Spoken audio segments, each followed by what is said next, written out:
दुर्गा सप्तशती अध्याय 1। महर्षि ऋषि राजा सूरत समाधि को देवी की महिमा बताते हैं। महर्षि मार्कंडेय बोले, सूर्य के पुत्र स्वर्णिक की उत्पत्ति की कथा विस्तार पूर्वक कहते हैं। सुनो। स्वर्णिक महामाया की कृपा से जिस प्रकार मनवंत के स्वामी हुए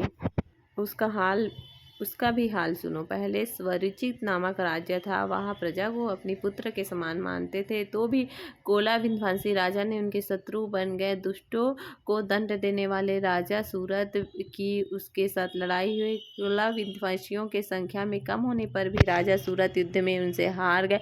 तब वह अपने नगर में आ गए। केवल अपने देश का राज्य ही उनके पास रह गया। वह उसी देश के राजा होकर राज्य करने लगे, किंतु उनके शत्रुओं ने उन पर वहां आक्रमण किया। राजा को बलहीन देखकर उसके दुष्ट मंत्रियों ने राजा की सेना और खजाना अपने अधिकार में कर लिया। राजा सूरत अपने राज्य अधिकार को हार कर शिकार खेलने के बहाने घोड़े पर सवार होकर वहां से एक भयंकर वन की ओर चले गए। उस नगर में उन्होंने महर्षि मेध का आश्रम देखा। वहाँ मेध महर्षि अपने शिष्यों तथा मुनियों से सुशोभित बैठे हुए थे और वहाँ कितने ही हिंसक जीव परम शांति भाव से रहते थे। राजा सूरत ने महर्षि मेध को प्रणाम किया और महर्षि ने भी उनका उचित सत्कार किया। राजा सूरत महर्षि के आश्रम में कुछ समय तक ठहरे। अपने नगर की ममता के आकर्षण से राजा अपने मन में सोचने लगे, पूर्व काल में पूर्वजों ने जिस नगर का पालन किया था वह आज मेरे हाथ से निकल गया है। मेरे दुष्ट एवं दुरात्मा मंत्री मेरे नगर की अब धर्म से रक्षा कर रहे होंगे या नहीं। मेरा प्रधान हाथी जो कि सदा मत की वर्षा करने वाला सूर्य था, मेरे वैरियों ने वश में होकर न जाने क्या दुख भोग रहा होगा। मेरे आज्ञाकारी नौकर जो मेरी कृपा से धन और भोजन पाने से सदैव सुखी रहते थे और मेरे पीछे पीछे चलते थे, वह अब निश्चय ही दुष्ट राजाओं के अनुसरण करते होंगे तथा मेरे दुष्ट एवं दुरात्मा मंत्रियों द्वारा व्यर्थ धन को व्यय करने से संचित किया हुआ मेरा खजाना एक दिन अवश्य खाली हो जाएगा। इस प्रकार की बहुत सी बातें सोचता हुआ राजा निरंतर दुखी रहने लगा। एक दिन राजा सूरत ने महर्षि मेध के आश्रम के निकट एक वैश्य को देखा। राजा ने उससे पूछा, भाई तुम कौन हो? यहाँ तुम्हारे आने का क्या कारण है और तुम मुझे शोकग्रस्त अनमने से दिखाई देते हो, इसका क्या कारण है?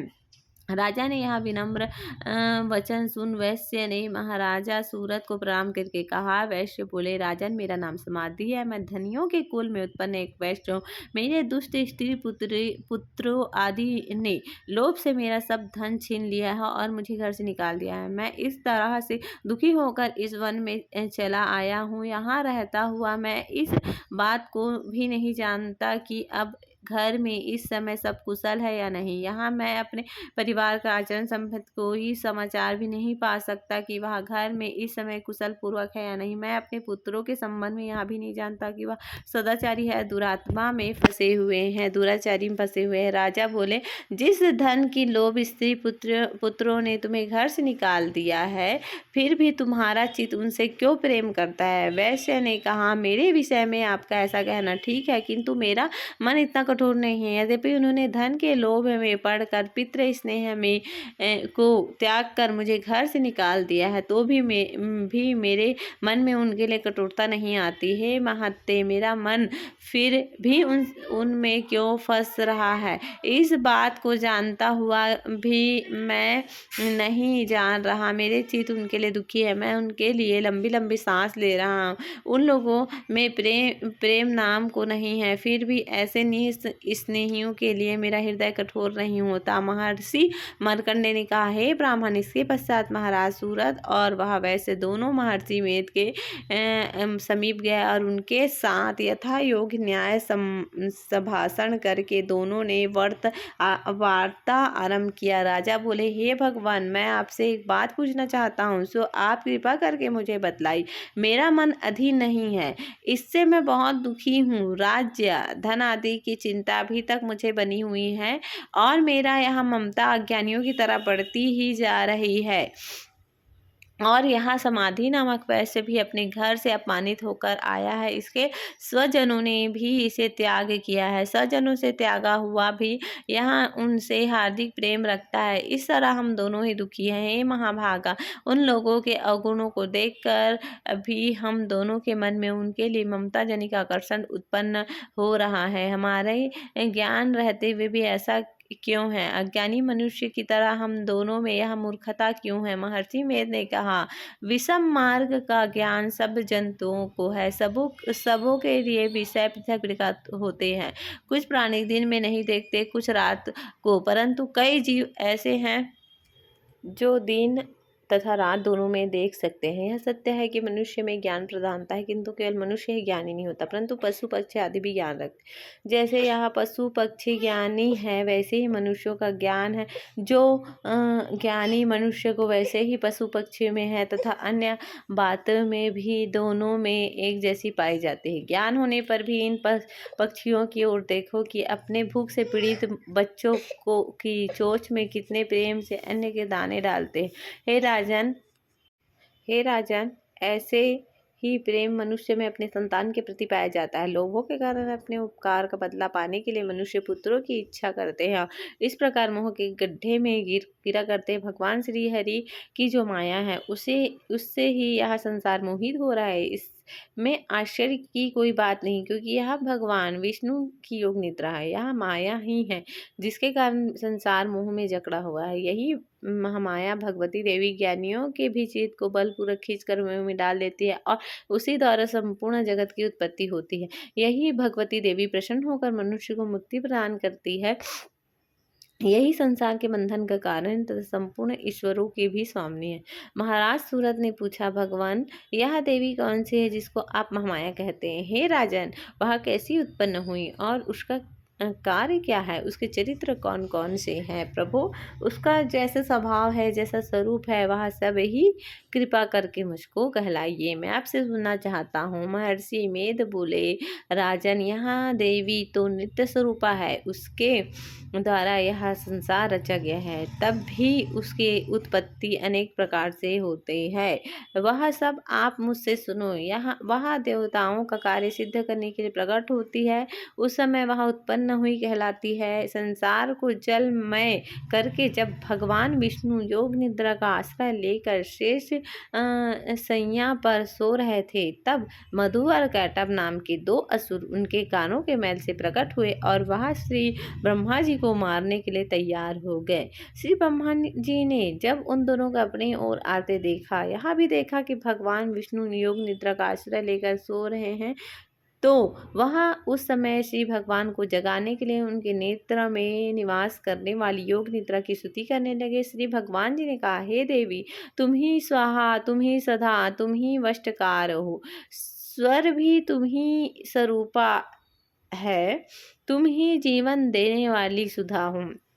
नित्य अक्षर प्रणव में आकार उकार मकार इन तीनों माताओं के रूप में तुम ही स्थित हो। इनके अतिरिक्त जो बिंदुपत अर्ध चंद्रमा है, जिसका की विशेष रूप से उच्चारण नहीं किया जाता है, हे देवी, वह भी तुम ही हो। हे देवी, संध्या, सावित्री तथा परम जननी तुम ही हो। तुम इस विश्व को धारण करने वाली हो। तुम ही इस संसार जगत की रचना की है।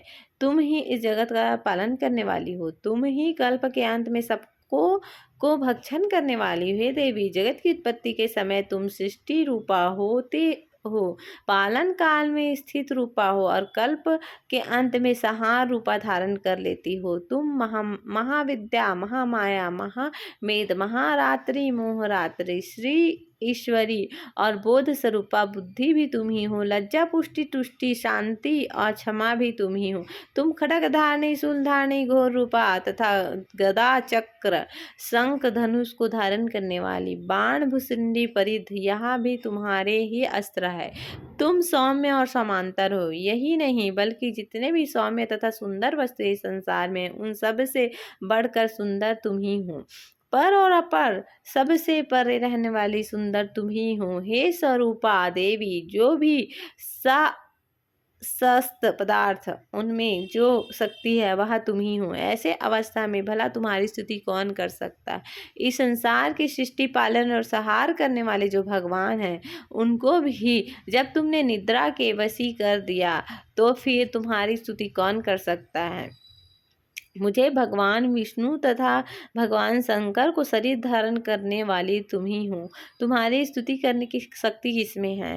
हे देवी, तुम तो हे देवी, तुम तो अपने उन उदार प्रभाव के कारण ही प्रशंसित हो। मधु और कैटभ जो भयंकर असुर हैं, उन्हें मोह में डाल दो और श्री हरि भगवान विष्णु को भी जल्दी जगा दो और इनमें इनमें उनको मार डालने की बुद्धि भी उत्पन्न कर दो। महर्षि मेध बोले, हे राजन, जब श्री ब्रह्मा जी ने देवी से इस प्रकार स्तुति करके भगवान को जगाने तथा मधु और कैटभ को मारने के लिए कहा, तो वह भगवान श्री विष्णु के नेत्र, मुख, नासिका, बहु, हृदय और वक्षस्थल से निकलकर ब्रह्मा जी के सामने खड़ी हो गई। उनका ऐसा करना था कि भगवान श्री हरि तुरंत जाग उठे और दोनों असुर को देखा, जो कि अत्यंत बलवान तथा पराक्रमी थे और मारे क्रोध के जिनके नेत्र लाल हो रहे थे, जो ब्रह्मा जी का वध करने के लिए तैयार थे। वह युद्ध हो उन दोनों दुरात्मा असुरों के साथ भगवान श्री हरि ने पूरे 50,000 वर्ष तक लड़ते रहे।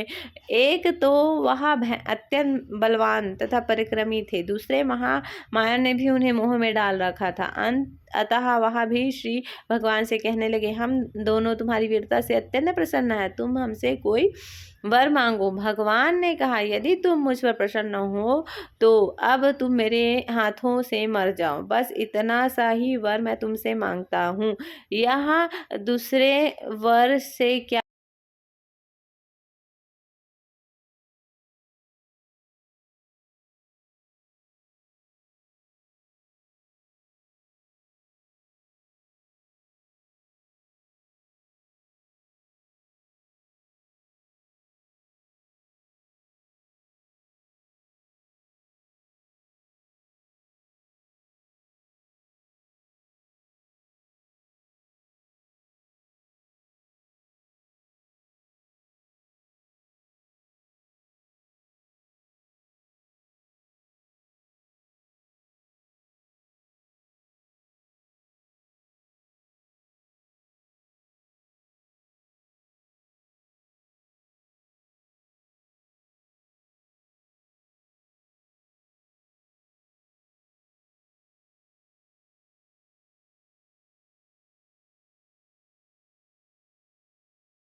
प्रयोजन है। महर्षि मेध बोले, इस तरह से जब वह धोखे में आ गया और अपने चारों ओर जल ही जल देखा, तो भगवान श्री हरि से कहने लगा, जहाँ पर जल ना हो, सूखी जमीन हो, उसी जगह हमारा वध कीजिए। महर्षि मेध कहते हैं,